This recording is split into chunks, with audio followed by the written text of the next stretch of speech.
Black Widow is one of those Avengers who's kind of hung in the background until the last two films. Then we saw a little more personality and wondered, who really is she?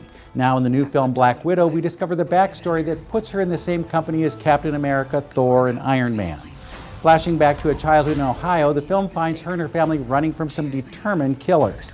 It turns out her parents are undercover Russian spies, not unlike the folks in The Americans, and the two girls are turned over to General Dreykov, a baddie who wants them to be part of his army called the Widows. Flash forward 21 years and we find Natasha somewhere after Captain America's Civil War trying to pick up the pieces of her life. Before you know it, she's going up against a Terminator-like killer and reuniting with her sister, played by Florence Pugh.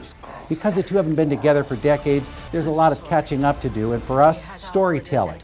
With Scarlett Johansson in the leading role, director Kate Shortland doesn't have to worry about style over substance. She's able to tell a more complete story than any of the earlier Avengers films and lets Johansson display the chops that made her an Oscar nominee. What makes Black Widow even better is the droll way Pugh counters her sister. Trained in the same methods, they have much different outlooks and a lot of fun tag teaming to defeat the evil Dreykov. Well, there's a dull spot in the middle of Black Widow. It's much more involving than most superhero films, and yes, it's stuffed with action.